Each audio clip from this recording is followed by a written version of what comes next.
for demonstrating your French press cold brewed coffee method. So cool!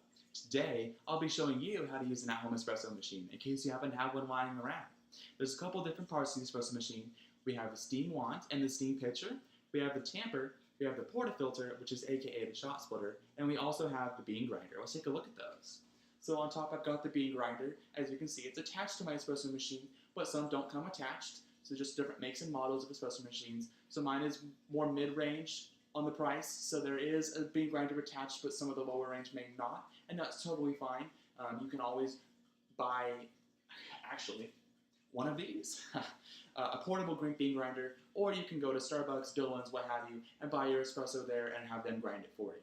Whatever works for you. Next, we've got the steaming pitcher and the steam wand. So right here is a steaming pitcher. You can put your dairy, non-dairy, 2% whole, non-fat, heavy cream, whatever you want in here, and you can steam it using the steam wand.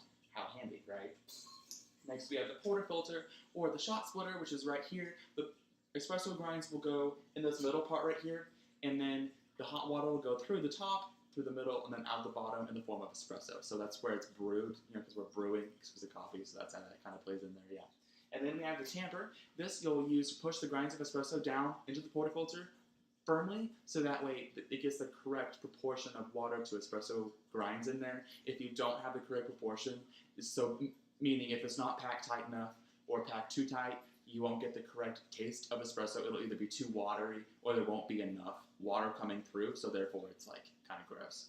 So yeah, so really interesting and important parts of the espresso machine, but how to use it is also a different story. So the thing that I always suggest is to steam your milk first, and that's just because you want your espresso shots to be as fresh as possible when you put your milk or water into them, and that's pretty much the only reason for me. But if you don't care about the freshness, that's your thing. For me, I want the freshest coffee that I can get, so that's how I do it.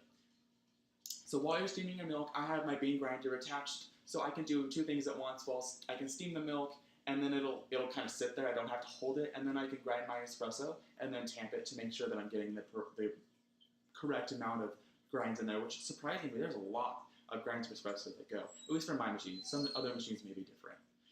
So, but remember, like I just said, each espresso machine is different. Consult your owner's manual for how long your shot should pull and how hard to tamp it, all that type of stuff. All that information we found in your owner's manual if you already have an espresso machine. And just remember, if you're going out to buy one, there's so many different types out there, you might even want to do some research before you go out. But thank you, Christy, Alyssa, Olivia, Tristan, and Teresa for discussing the various ways to brew exquisite coffee. I don't know about you, but I think talking about coffee is beautiful. It makes me really crave some exquisite coffee. Excuse me. Exquisite coffee isn't always easy to come by or make, whether it's in a good old coffee pot, a French press, a Chemex, or even an espresso machine. It makes a world of difference when you know how to properly prepare your cup of joe. Thanks for listening.